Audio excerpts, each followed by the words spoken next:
Bonjour à tout le monde, mardi 21 août 2024. Bon, le son que vous attendez au fond, c'est je suis en train de regarder For You Media, auquel j'ai fait mes compliments. Bravo Bachi, excellent travail. Ceux qui me demandent pourquoi dernièrement je fais des audios, c'est parce que un peu partout en Afrique, la jeunesse me dit il faut faire les audios parce que les vidéos sont pesantes.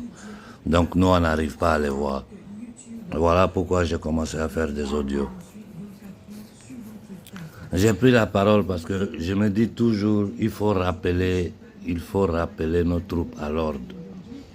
Non, notre problème, nous Africains, c'est qu'on ne se concentre jamais sur l'essentiel. Tout le monde parle, tout le monde analyse, tout le monde attaque tout le monde. Mais l'essentiel là, on ne se concentre jamais là-dessus. Quand une personne comme moi, ça fait des dizaines de fois que je reçois ces messages-là, pour me dire, ah non, pourquoi je ne parle jamais de Paul Biya Sur Afrique Média, sur For You Media, les gens sont en train de supporter le vieux dictateur Paul Biya. Doyen, pourquoi tu ne dis rien sur lui? Il y a quelque chose que moi je n'ai pas dit sur Biya, ou sur tous les autres nègres des salons d'Afrique. Il n'y en a pas. Et je leur ai parlé avec violence pour les secouer, pour qu'ils comprennent que ce qu'ils sont en train de faire là, il est temps qu'ils arrêtent.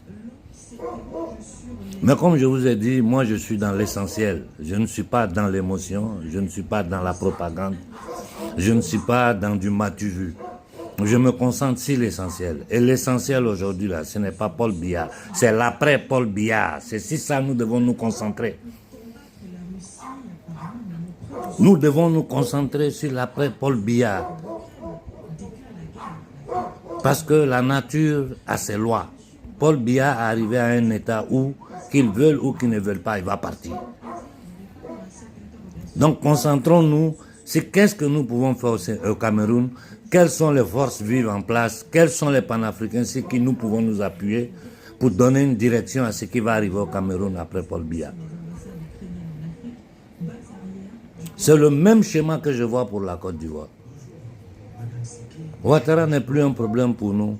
Qu'il le veuille ou qu'il ne le veuille pas, les lois de la nature feront que Ouattara doit partir dans peu de temps. Mais aujourd'hui, regardez sa condition de santé. Ce n'est pas Ouattara qui m'intéresse, c'est ce qui va se passer en Côte d'Ivoire, l'après Ouattara. C'est ça que nous devons préparer. C'est ça que nous devons préparer, l'après Ouattara. Vraiment, souvent, moi, je regarde des choses, je me dis, mais c'est un continent de fous. Et je ne parle pas de la jeunesse, je parle de ceux qui se mettent devant les mouvements, les analystes, tous les qu'est-ce qu'il y a. Je vous ai dit, c'est une guerre médiatique. Donc, le fait que tous les Africains parlent, c'est exceptionnel, c'est magnifique. Et ça nous permet de faire entendre la voix de l'Afrique. Nous sommes vos relais ici sur l'international. Parce que si nous, on ne parle pas là, vous pouvez dire tout ce que vous voulez en Afrique. Rien ne filtre. Comprenez ça une fois pour toutes. Sans la diaspora, vous pouvez faire tout ce que vous voulez en Afrique là-bas. Les dictateurs peuvent vous tuer, vous massacrer. Mais l'histoire de l'Afrique nous le dit. Ça ne filtre pas. Au contraire, il les protège. Voilà le cas de Kagame sous nos yeux.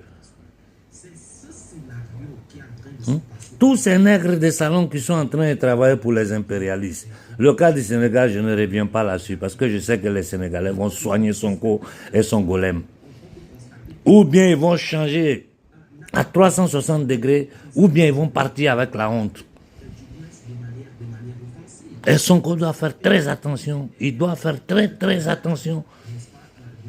Et ça, là, c'est que Sonko est en train de subir comme pression de la société civile africaine, je ne dis pas sénégalaise. La jeunesse sénégalaise qui a commencé à bouger. Sonko, où il change à 360 degrés, ou bien ces bêtises-là, il n'a qu'à continuer dedans. Lui et puis son dommage, ils vont regretter d'être nés. Moi, je connais les Sénégalais. Une partie de ma famille est sénégalaise. J'ai vécu au Sénégal. J'ai voyagé dans tout le Sénégal. C'est un peuple qui est très calme. Les Sénégalais, ils supportent. Mais quand ils se lèvent là, vous avez vu ce que Macky Sall a subi? Malgré toute la violence qu'il a mis sur pied, il n'a pas pu arrêter la jeunesse sénégalaise. Et là, ce n'est pas tout le Sénégal qui bouge. Mais pour le cas de Sonko, là, ou bien il change de direction, ou bien il va dans la direction de l'aspiration de l'homme noir sur cette planète-là, ou bien il va regretter d'être né. Et ça, je le dis à toute la jeunesse qui veut s'impliquer en politique.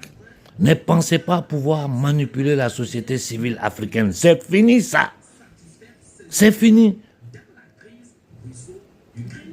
Je vais ouvrir cette petite parenthèse-là. Si les inoculations vous avertissent, je dis partout où un gouvernement sort une communication pour dire qu'il veut vous inoculer, faites-nous signe. On va s'occuper de lui, batracien.